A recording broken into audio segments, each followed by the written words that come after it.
அனைவருக்கும் வணக்கம். இன்னைக்கு எங்களுக்கு சுதந்திரமான நாள்.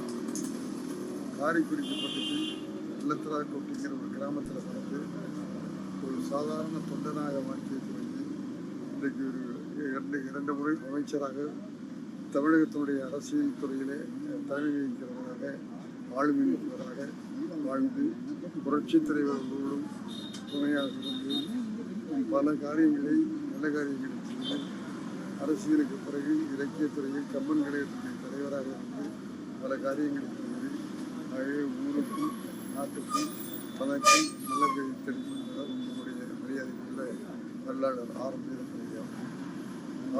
வீரப்பனையா அவர்கள் ஆரம்ப காலத்தில் ஒரு டெய்லருக்கு காசா எடுக்கிற ஒருவராக இருந்தார். அப்போது அவர் குடியரசு திராவிட மாடலும் வாங்கி படித்திருக்கிறார். அதை பார்த்த என் தந்தையார் ராமசுப்பையா அவர்கள் காரைக்குடியில் நமக்கு தெரியாமல் குடியரசு திராவிட படிக்கிறது யாரப்பா என்று தேடி போய் பார்த்தால் அது ஆரம் வீரப்பன். அவர் தந்தையார் அவர்கள் ஆரம் வீரப்பனோடு பழகி தொடர்ந்து கட்சி பணியை செய்து கொண்டு அவரை தன்னோடு இணைத்து கொண்டு கட்சி கொண்டார். அதன் பிறகு நாடக கம்பெனியில் விளைவும்போது ஐயா நடிப்பு கே ராமசாமி அவருடைய என் தந்தையார் சிபாரிசு கட்சி ஐயா ஆரம்பியவர்கள் கே ஆர் ராமசாமி நாடகத்தை கையாற்றினார்கள்.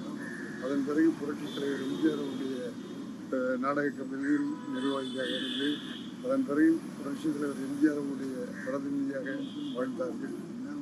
எப்பவுமே ஐயா புரட்சித் தலைவர் எம்ஜிஆர் அவர்கள் வீரப்பன் சாரை வீரப்பன் என்று சொல்லப்பட்டார்கள். வீரப்பா எங்கே இருக்கிறார், வீரப்பா என்ன பண்ணுகிறார், வீரப்பாவை போய் பாருங்கள் என்றுதான் புரட்சித் தலைவர் என்பது எம்ஜிஆர் அவர்கள் கடைசி வரையிலே சொல்லிக் கொண்டிருந்தார்கள். அந்த அளவுக்கு மரியாதையோடு வாழ்ந்தவர் ஆரம்பியவருடைய தொண்டு நம்முடைய சிறந்த தொண்டாக இருந்தது. அதன் பிறகு இலக்கியத்தில் கம்பன் கழகத்தின் தலைவராக இருந்து கடந்த பல வருடங்களாக கம்பன் விழாவை மிகவும் சிறப்பாக திறமை ஆரம்பியவர்கள். ஆகவே அவரை பொறுத்தளவில் அவர் வெறும் அரசியல்வாதியாக திரை தயாரிப்பாளர், சிறந்த தயாரிப்பாளர், பல படங்களை செஞ்சிருக்கிறார்கள்.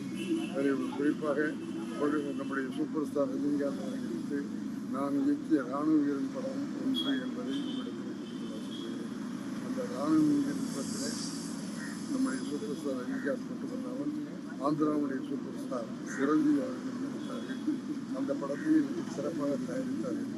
அவர் சிறந்த அரசியல்வாதி திரைத்துறையில் கதை சொல்லுகிறவர், திரைத்துறை சிறப்பாக நடத்துகிறவர், நாடகங்களை நடத்துகிறவர்.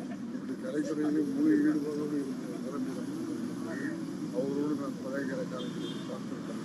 அது மட்டுமல்ல, தன்னோடு நாடக கம்பெனிகளில் விளையாட்டு கொண்டிருக்கலாம் சினிமாவில் வேலை கொடுத்து அவர்களுக்கு பொருளாதார செய்து கொடுக்க வேண்டும் என்று என்னிடத்தில் அப்போ அந்த தொலைதேசம் அவர்களோடு வேறு யாரையும் வராத நாடகத்தில் நடிக்கிறவர்களை பார்த்து என்று எனக்கு உத்தரவை பண்ணிவிட்டார்.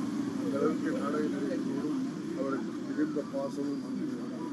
அதுபோல் எல்லோருக்கும் நல்லவராக மனிதநேயம் உள்ள மனிதராக இலக்கிய எண்ணங்கிட்ட இலக்கியவாதியாக திரையுலகத்துடைய எல்லா விஷயங்களையும் புரிந்து கொண்டிருக்கிற திரைத்துறையினுடைய ஆளுமை உள்ளவராக வாழ்ந்தார் அரபியவர்கள் சொல்லிக்கொள்ளார். ஆகவே அவரை பொறுத்தளவு பர்ஃபெக்ஷன் இருக்கணும். ஏவி மிகப்பட்சத்தை அவர்களிடத்தில் எப்பவுமே அந்த பர்ஃபெக்ஷன் இருக்கணும். பர்ஃபெக்ஷன் ஒத்துக்க மாட்டார். திருப்பி எடும்போது திருப்பி பண்ணும்போது அவை பெர்ஃபெக்ஷனோடு விடாத ஏவி மிகப்பட்சத்தையாக கூட ஆரம்பி அவர்களிடத்திலையும் அந்த பர்ஃபெக்ஷன் இருக்கணும். எந்த காரியத்தை எடுத்தாலும் சிறப்பாக திறமையாக முழு திருப்தியோடு இருக்கணும் அப்படின்னு நினைப்பார். அது மாதிரி செட்டியாரை போல ஆரம்பி அவர்கள் வாழ்ந்தாரை நினைச்சிட்டு நான் இன்னும் மேடைகளிலே சொல்லுகிற போது தேவியம் செட்டியாரை நினைத்து ஆரம் வீரப்பன் அவர்கள் ஒரு குட்டி செட்டியார் என்று சொல்லுங்கள். என்னப்பா அம்மா நீங்கள் செட்டியாருக்கு நீங்கள் ப்ரொஃபஷன் பார்ப்போம், அதே மாதிரி உங்களிடத்தையும் பர்ஃபெக்ஷன் பார்க்கலாம் அப்படின்னு சொல்லுவேன்.